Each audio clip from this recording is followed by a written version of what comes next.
sekarang CP Bahasa Inggris seperti apa kurikulum Merdeka?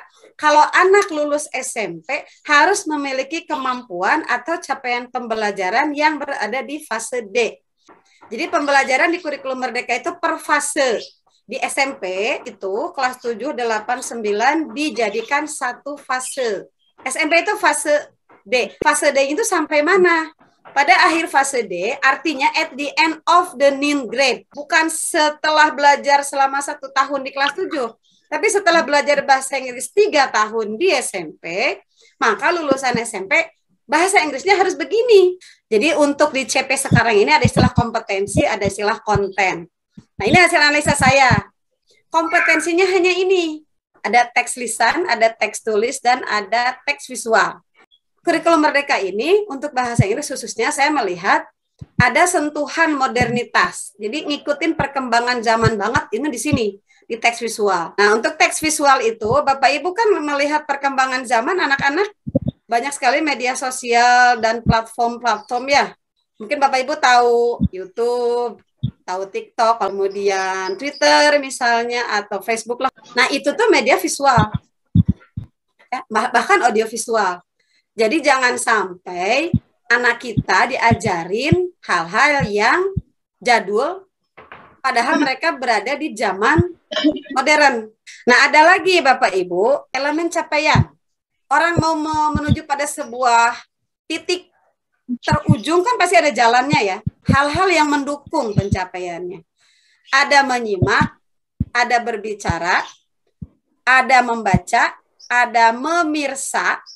Nah ini kenapa saya merahkan, karena baru ada menulis dan ada mempresentasikan. Memirsa, bahasa Inggrisnya itu kalau diistilahkan jadi viewing. Kenapa ada memirsa? Karena ternyata perkembangan zaman menunjukkan bahwa orang itu tidak hanya memahami sesuatu dari teks tulis. Harus ada kemampuan viewing terhadap sesuatu yang visual.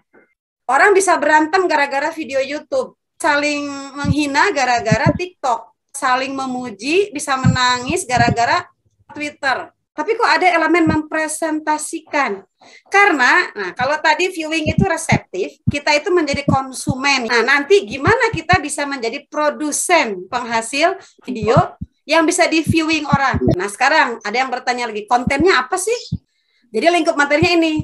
Nanti anak belajar teks interaksional, teks transaksional, teks multimodal, teks fiksi, teks non-fiksi. Tentang apa? Yang konteksnya diri sendiri, keluarga, sekolah, dan lingkungan di Indonesia. Tapi ini minimal. Sekolah-sekolah yang merasa dirinya bisa lebih, silakan. Tapi konteksnya diri sendiri, keluarga, sekolah, dan lingkungan di sekitarnya di Indonesia. Itu tema. Sehingga Bapak Ibu nanti kalau mengajarin kosakata, mengajarin kalimat, mengajarin ungkapan yang lazim, itu konteksnya tadi. Elemen berbahasanya ada juga harus nonverbal, gimana gesture. Intonation juga sama, itu namanya elemen berbahasa nonverbal. Bahkan Bapak Ibu ada kedekatan ya, jarak. Saya pernah baca ini di Google. Jarak ngomong 10 cm dengan 100 cm itu berbeda maknanya. Jadi hal-hal seperti itu diajarkan juga.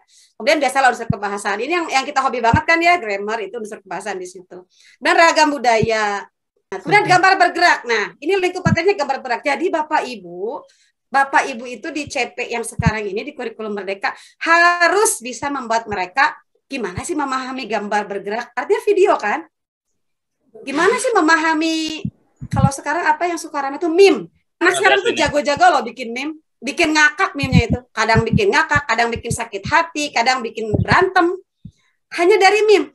Bapak Ibu pernah ngintip nggak Twitter anak-anak zaman sekarang? Mereka tuh bisa berantem, bisa memunculkan sebuah tema, rame, hanya dari sebuah meme. Atau screenshotan dikasih komen. Satu sisi lucu ya, anak-anak kok pada ngulik juga gitu ya. Nah itu artinya mereka harus dipahamkan itu. Supaya apa? Supaya tidak terjebak pada hal negatif. Sembarangan aja ambil foto-foto satuin, terus nanti jadi viral. Nggak lucu gitu. Tapi kalau mereka sudah punya basic, begini loh kalau mempresentasikan di video, begini loh kalau bikin meme yang baik. Atau mereka memahami, oh meme ini kan namanya meme, belum tentu loh dia maksudnya begitu. Siapa tahu dicomot-comot doang. Kan ada ya video-video yang nyomot kata-kata siapa, nyomot teriakan siapa, disatu-satuin. Akhirnya orang taunya, wah itu kok begitu, padahal itu comot-comot sana sini. Itu harus diajarin.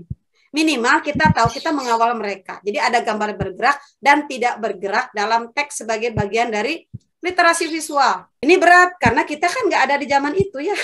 Dulu kita nggak diajarin itu, sekarang kita terpaksa dan dipaksa untuk paham dan bisa mengawal mereka.